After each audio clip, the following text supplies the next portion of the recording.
Amigos, muy buenas tardes y bienvenidos a 24 horas. Se multiplican las reacciones al proyecto de ley del presidente Noboa que busca debilitar las economías criminales. A quienes lo apoyan y quienes piensan que atenta contra los derechos humanos. Hola Valeria, buenas tardes. Hola Gaby, amigos, buenas tardes. Este tema pondrá a prueba a la mayoría legislativa. Justamente hoy en la tarde el Consejo de Administración Legislativa lo va a tratar. Aquí empezamos.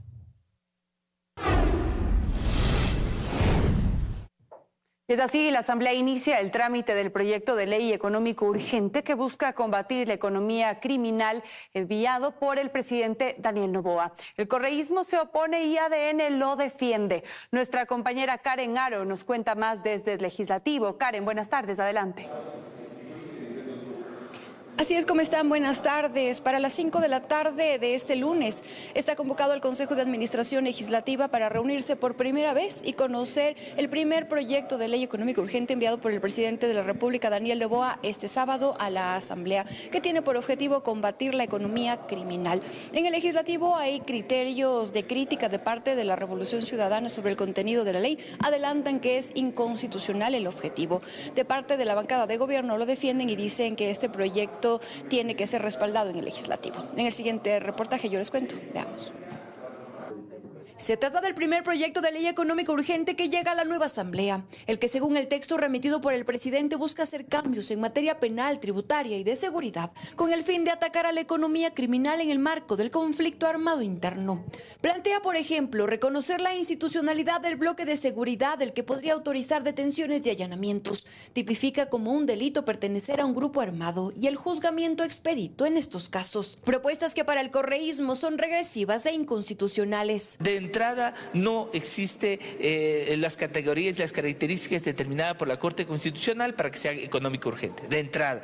En segundo lugar, las vulneraciones que les acabo de señalar de la Constitución. Y en tercer lugar, yo creo que el pueblo ecuatoriano se merece que este gobierno, con recursos y política pública, le dé una respuesta. En ADN lo defienden. Dice que es la única forma de llegar al financiamiento del crimen organizado, pues además del proyecto de ley reconoce como objetivos militares a bienes muebles e inmuebles donde se realicen actividades ilícitas. Se justifica cuando economías criminales dentro del país tienen inclusive más dinero para financiar los delitos y hacer daño al país. Y el Estado no puede combatirles sin esta legislación. Plantea también la reducción del impuesto a la renta para quienes hagan donaciones a la policía y las Fuerzas Armadas. Ponerle al Poder Civil sobre el Poder Judicial en algunos temas es muy grave. Ya todo está enfocado a combatir el crimen organizado, a cerrarles las puertas y a tocar el bolsillo por primera vez del crimen organizado. Crea un incentivo económico anual y autoriza el uso de la fuerza. La Asamblea tiene 30 días para tramitarlo. Y bien, para finalizar, nada más contarles que a las 3 de la tarde está convocado el Pleno de la Asamblea Nacional, pero esta vez para conformar el Comité de Ética, así como posicionar a los parlamentarios andinos y reconformar la comisión que va a tramitar la reforma parcial al artículo 110 y 115 de la Constitución, que quedó pendiente del periodo anterior. Es la información hasta el momento. Buenas tardes. Buenas tardes, Karen. Gracias por la información desde el Palacio Legislativo. Y les contamos también que la ley económica urgente para desarticular la economía criminal enfrenta críticas. Expertos consideran que viola derechos, mientras que otros aseguran que requiere nada más de ciertas modificaciones. El documento ya está en manos de la Asamblea y aunque todavía no ha sido calificado, expertos ya analizan la pertinencia de la reciente ley económica urgente para desarticular la economía criminal vinculada al conflicto armado interno enviada por el presidente. Aldrin Gómez, abogado constitucionalista, por ejemplo, cree que no hay justificación para que se tramite en 30 días y que además no cumpliría su objetivo. Tiene normas, en realidad, solo 2 reformas a la ley de régimen tributario interno, una reforma a la ley contra el lavado de activos. El tema es fortalecer, por ejemplo, instituciones como la UAFE, el SRI, superintendencias, los controles. Esa es una ley económica urgente. Entre los puntos negativos para Gómez están las remisiones tributarias bajo decreto, declarar un conflicto armado interno sin estado de excepción y el indulto preventivo para policías y militares. Lo cual, en mi criterio, riñe mucho con lo que ya ha dicho la Corte Constitucional. O sea, estás tratando de saltarte todo el control que implica dictar un estado de excepción para hacerlo a través de un decreto ejecutivo, y eso se llama fraude a la ley. El indulto es el final de la línea. Hacerlo de manera anticipada, evidentemente, es el reconocimiento primero de que existe un delito anticipado. Pero cuando uno piensa desde el punto de vista de los policías y militares, ellos también son titulares de derechos humanos y lo que pretende es permitir que ellos actúen sin ese miedo, sin ese temor a todo lo que puede venir después dentro de un juicio. Mientras tanto, analistas como José Chalco y Hugo Espín creen que no debe ser descalificada por completo, pero sí se necesitan modificaciones. Yo creo que el derecho tiene que ir de la mano a las circunstancias. Hay que evitar estas tensiones con la Constitución, pero es una cuestión a mejorar. Yo veo que cuando el Ejecutivo configura en esta propuesta de ley ciertos elementos para atender el conflicto armado interno, está ordinarizando, como la Corte Constitucional exige. La muerte de 11 militares da claras huellas de que precisamente las economías ilegales están cobrando más fuerza. Por ello, yo creo que este proyecto de ley, primero, reconoce la existencia de un conflicto, segundo, la necesidad de una interacción estatal y tercero, la necesidad de intervenir en ciertas zonas de una forma más directa que en otras zonas. Así, el gobierno emprende un nuevo intento por devolverle la seguridad al país en medio de cifras alarmantes. Lucía Clavijo, Teleamazonas. 9 de 151 legisladores de la nueva Asamblea Nacional declararon tener patrimonios negativos. Esto según la Contraloría General del Estado. En sus casos, según la información presentada, aseguran tener más pasivos que activos. Conozcamos de quién se trata. La mayoría son legisladores de la Revolución Ciudadana. Reportaron ante la Contraloría General del Estado que sus pasivos rebasan a sus activos, es decir, que acumulan deudas. El caso más llamativo es el de Ronald González, asambleísta del correísmo por la provincia de Los Ríos. Su patrimonio es de menos $146.000, puesto que sus activos son de apenas $3.950 y sus pasivos, es decir, sus deudas, son de $150.000. Se trata de un balance similar al que reportó hace 2 años. Un caso similar, el de Jorge Luis Guevara del oficialismo, también asambleísta por Los Ríos, quien aparece en la lista de los más endeudados con un patrimonio negativo de $101.000. Sus activos suman $51.200, pero sus pasivos $153.000. El medio digital Primicias recopiló otros casos, como el de Mireya Pazmiño, ex legisladora de Pachacutic, hoy del correísmo, quien declaró tener deudas por $63.000 y activos por un poco más de $17.000. Como resultado, un patrimonio también negativo de $46.000. Aparecen además los legisladores Christopher Jaramillo de ADN y Guillermo Báez de la Revolución Ciudadana, con patrimonios negativos de $9.319 y $4.639 respectivamente. Y así en total hay 9 casos. Las declaraciones patrimoniales presentadas ante la Contraloría General del Estado son de acceso público. No así el examen especial que se ejecuta a partir de estas. Sobre estos últimos se guarda reserva. Carlos Acoto, Teleamazonas.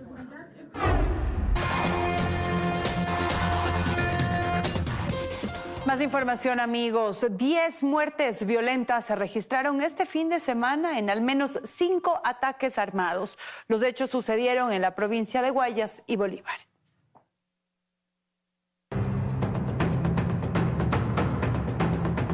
Uno de los últimos hechos violentos ocurrió la noche del domingo en Guayaquil, al ingreso del mercado de transferencia de Montebello. Se conoce que la víctima era un comerciante de frutas. El hoy occiso habría sido atacado luego de no dejarse robar su vehículo. Durante la noche del domingo también ocurrió otro ataque armado en Mucho Lote 1, norte de la ciudad. Todo inició en la avenida Francisco de Orellana. Ahí sujetos armados empezaron a perseguir a los ocupantes de este vehículo rojo que finalmente se estrelló con esta baranda en Mucho Lote 1. La víctima mortal fue una mujer de 35 años, quien era la conductora del automotor. Los demás ocupantes del vehículo rojo resultaron heridos. Hasta el momento hay un detenido. Mientras tanto, así lució Puerto Santa Ana la noche del sábado. Momentos de terror vivieron los ciudadanos que se encontraban en la zona. Sujetos armados que se movilizaban en motos y carros interceptaron y asesinaron al conductor de este vehículo azul oscuro. La víctima es de Jonathan Damián Terán Borges. Tiene 7 procesos judiciales por tenencia de armas, robo y delincuencia organizada. La policía encontró un arma de fuego y $4.000 en efectivo al interior del vehículo. Producto de este ataque armado, una joven de 17 años resultó herida. La noche del sábado también hubo otro hecho violento en San José del Tambo, en Bolívar. Un ataque armado se registró al interior de un centro de tolerancia. Se contabilizaron 6 víctimas mortales y al menos 15 indicios balísticos se encontraron en el lugar. Se trataría de una disputa entre organizaciones delictivas. Además de los fallecidos, se informó de 4 heridos que fueron llevados a diferentes casas de salud para su recuperación. Ese día, más temprano en Guayaquil, se registró otra muerte violenta. Antisociales dispararon contra el conductor de esta camioneta doble cabina. La víctima tenía antecedentes penales por tráfico de droga y porte de arma. El hecho ocurrió en la avenida Francisco de Orellana. En lo que va del año, la zona 8, que comprende Guayaquil, Durán y San Borondón, registra más de 1.400 muertes violentas, mientras que a escala nacional, entre enero y abril se reportan más de 3.084 homicidios. Bernarda Ceballos, Teleamazonas. Y 2 policías de inteligencia recibieron arresto domiciliario tras ser acusados de extorsionar a un ciudadano en un falso operativo en el suburbio de Guayaquil. Con este caso ya suman 24 policías investigados por este delito en San Borondón, Guayaquil y Durán.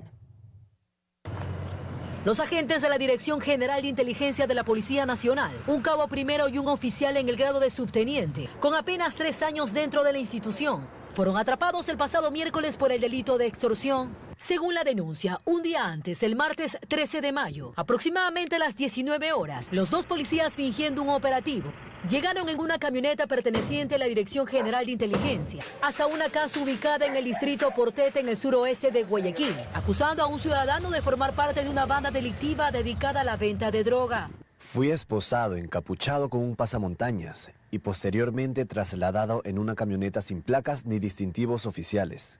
Mientras era interrogado de manera intimidante acerca de la tenencia de armas, sustancias sujetas a fiscalización o dinero en efectivo. A cambio de mi liberación pedían una suma inicial de $10.000, la cual fue posteriormente reducida a $5.000 y finalmente pactada en $1.000. La entrega del dinero fue coordinada para ejecutarse en una gasolinera en la avenida Rodríguez Bonín, a la altura de la Policía Judicial. Ahí se entregó la cantidad de $1.000 a una persona vestida de civil.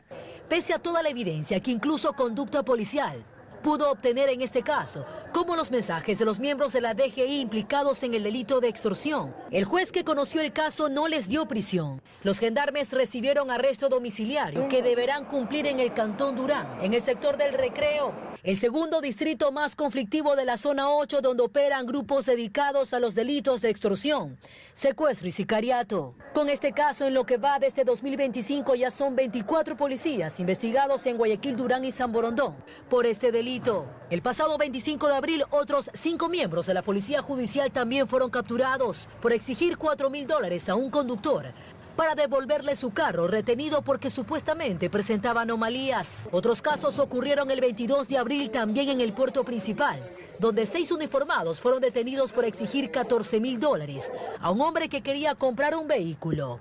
El alto mando policial confirma estar trabajando para continuar depurando las filas policiales. Catalina García, Teleamazonas.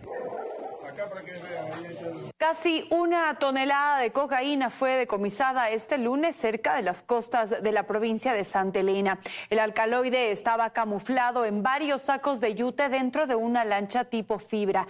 2 personas fueron detenidas, señaladas como los principales sospechosos del envío de droga al exterior. El operativo fue ejecutado por el bloque de seguridad encabezado por las Fuerzas Armadas.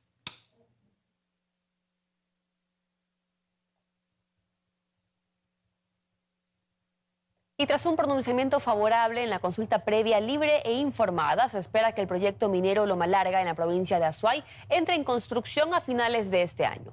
Esta primera etapa tendrá una inversión de más de $400 millones. Con el visto bueno de la comunidad San Pedro de Escaleras para que continúe el proyecto minero Loma Larga en la provincia de La Azuay, la empresa canadiense Dundee Precious Metals podrá empezar la fase de construcción al haber cumplido las 4 medidas de reparación ordenadas por la Corte Provincial de La Azuay, entre ellas la primera consulta previa, libre e informada en el sector minero. Se espera que el Ministerio de Ambiente otorgue las licencias correspondientes y a finales de año inicie la construcción. Van a poder atraer más de $10.000 millones y generar más de 12.000 puestos de trabajo en la etapa de construcción. Para la construcción del proyecto Loma Larga se estima una inversión de $419 millones. En el sitio habrían reservas de 926.000 onzas de oro, por lo que en el pico más alto de producción se podrían extraer 3.900 toneladas por día. Creo que esta es una forma de parar el azote de la minería ilegal. En el entorno del proyecto no existe minería ilegal por una razón, y es que hay presencia de la empresa. El 21 de febrero de 2022, un grupo de organizaciones plantearon una acción de protección con medidas cautelares para impedir los permisos y concesiones mineras que compone el proyecto minero Loma Larga. Ese mismo año se aceptó parcialmente la demanda suspendiendo este registro hasta que el Estado llevará adelante la consulta previa a las comunidades indígenas existentes. De acuerdo a la Cámara de Minería, en torno al proyecto se generó una ola de desinformación respecto al impacto ambiental. Apenas va a haber un impacto en el 0.1% en la etapa de construcción, porque luego ya no va a haber ningún tipo de impacto en el río Tarqui. Y por supuesto es compromiso de la empresa, además un mandato legal, que esa agua se devuelva exactamente en esas mismas condiciones. Para la fase de operación del proyecto se crearán 500 plazas de empleo, 150 más en la etapa de cierre, con una priorización de mano de obra local de hasta un 80%. Daniela Valencia, Teleamazonas. Momento de una nueva pausa, amigos, pero cuando regresemos, en el Hospital General Martín y Casa de Babahoyo, en la provincia de Los Ríos, no hay turnos. Además, de esta mañana, el Metro de Quito volvió a registrar fallas operacionales. Ya les contamos todo al volver.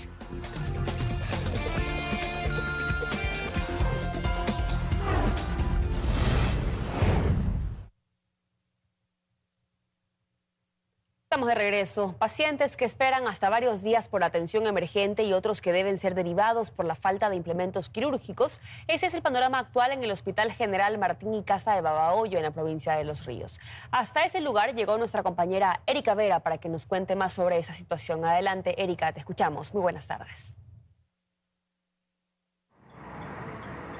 Buenas tardes. La espera es larga en el Hospital General Martín y Casa de Babahoyo, pues los pacientes no solo esperan horas, sino días. Incluso desde esta casa de salud, varios pacientes son trasladados a otros hospitales, pues este no cuenta con los implementos necesarios. Para conocer un poco más, veamos el siguiente reportaje.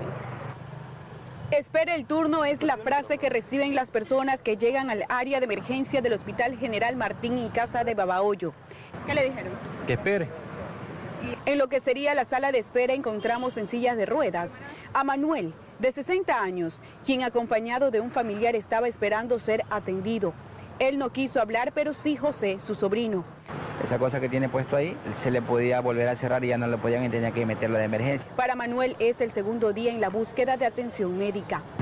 Bueno, hasta ahora, ayer lo traje acá a mi tío y pues por la condición que él tiene, entonces me dijeron que venga hoy. De igual espera encontramos a Antonio Vargas, quien estaba preocupado al enterarse que su esposa sería trasladada a otro hospital para ser intervenida quirúrgicamente. Para hacerle según las cosas, y lo llevan a Milagro, lo llevan a Santo Domingo para un tratamiento así, para operación.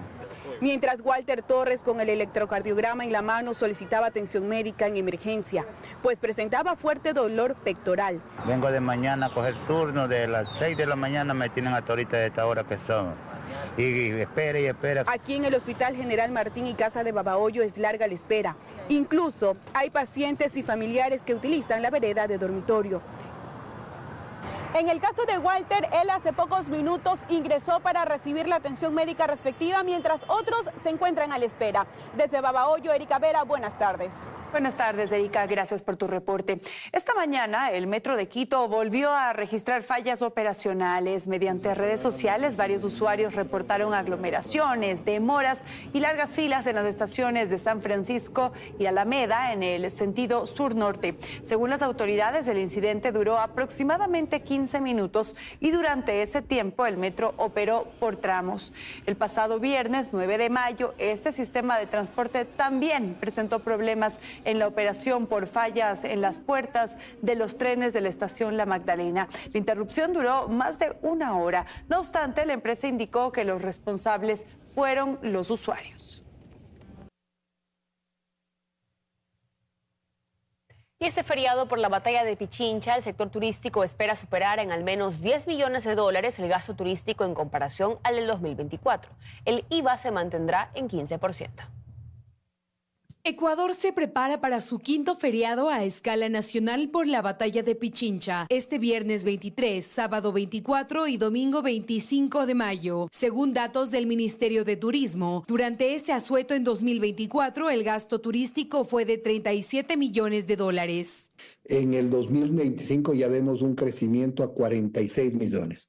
Esperamos que este feriado del 24 de mayo que exista un crecimiento de 10 millones de dólares. Ojalá estemos alrededor de un 15 a 20% de crecimiento en ventas. El sector turístico ve con buenos ojos este feriado y tanto restaurantes y hoteles se preparan para recibir clientes. Siempre estamos listos. Lo interesante, por ejemplo, de ciudades cosmopolitas como Quito y Guayaquil es que tenemos una actividad gastronómica permanente. Promociones diferentes en diferentes restaurantes para incentivar el consumo. Hay muchos hoteles que han preparado unos paquetes 2x1 en alojamiento, se incluye cena, se incluye desayuno. Durante este asueto, el impuesto al valor agregado en servicios turísticos tales como alojamientos, alimentos, paquetes de excursión o transporte turístico se mantendrán en 15%, debido a que de acuerdo a la Ley Orgánica de Servicio Público y a la Ley Tributaria, se puede aplicar la reducción al 8% hasta por 12 días al año. Esto ya se aplicó en los feriados de Año Nuevo, Carnaval y Semana Santa. No obstante, el sector considera que no habrá mayor afectación sin la reducción del IVA. No creemos que esto está incentivando al mayor consumo, sí al menor gasto o al menos al consumidor final. Creemos que podemos ver si logramos que esta reducción del IVA en el sector de turismo pueda ser permanente. Este feriado será el último asueto a escala nacional dentro del primer semestre del año. El próximo feriado será el 10 de agosto por el primer grito de independencia y se trasladará al lunes 11 de agosto. María Gracia Chacón, Teleamazonas. Y hoy en nuestro segmento Economía para Todos hablaremos sobre el porcentaje de personas que hablan una lengua indígena. Economía para Todos.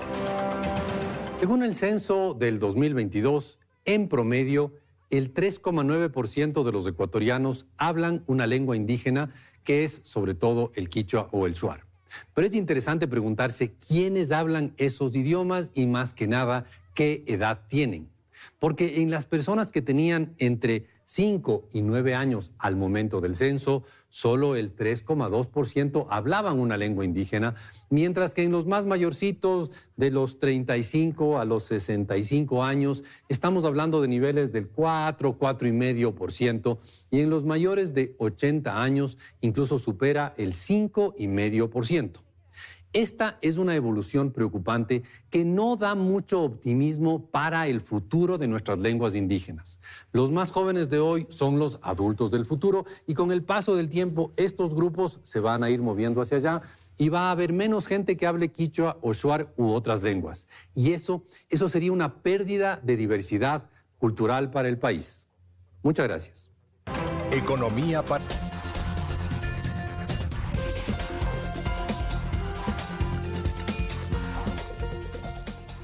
Seguimos con más en 24 horas. La operación de las mafias de la minería ilegal en varias provincias del país despierta el debate sobre las formas en las que el Estado pueda combatirlas. El gobierno investiga la presunta vinculación de autoridades locales en estas actividades ilícitas.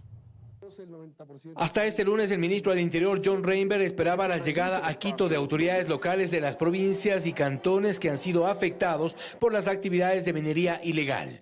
Quienes lleguen a pedir ayuda se entenderá, están preocupados, y quienes no, se presume que habrá que investigarlos. Nosotros abrimos las manos a cualquier miembro de cualquier municipio, de cualquier partido. Tuvieron oportunidad, a partir del lunes lo que vayan a ver, y si todavía se quieren acercar, en buena hora. Estas son imágenes que circulan a diario.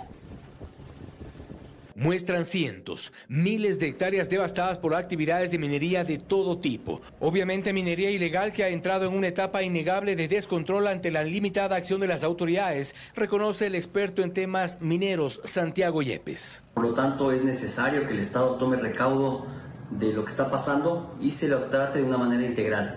Lo ocurrido en el Alto Punín en la Amazonía ecuatoriana no es un caso aislado, fue advertido. No obstante, en el operativo 11 militares fueron asesinados y ahora que se logró llegar al campamento para destruirlo, se sabe que en medio de la selva se han camuflado verdaderas industrias de explotación ilegal. Y no es el fondo del problema, dice Yepes. Existe también un proceso legal que lo que va generando es licencias de comercialización, transferencia de compañías, uso de concesiones mineras, que lo que va finalmente generando es una estructura criminal mucho más amplia de lo que conocemos. Hay un mercado negro de compra-venta de concesiones que no ha sido investigado. Un negocio que involucra una cadena de operadores, empresarios, concesionarios, comuneros y autoridades locales. Unos cómplices y otros ciegos a conveniencia. Lo cierto es que un campamento ha sido destruido. Uno entre decenas que se sabe están operativos pero son de difícil acceso. Mientras tanto, en la Amazonía, las imágenes de hace 3 días, con la misma alerta de hace 3 años. Piden ayuda urgente. Nadie ha logrado detener estas actividades. Nadie ha logrado detener a las mafias de la minería ilegal. Fausto Yepes, Teleamazonas.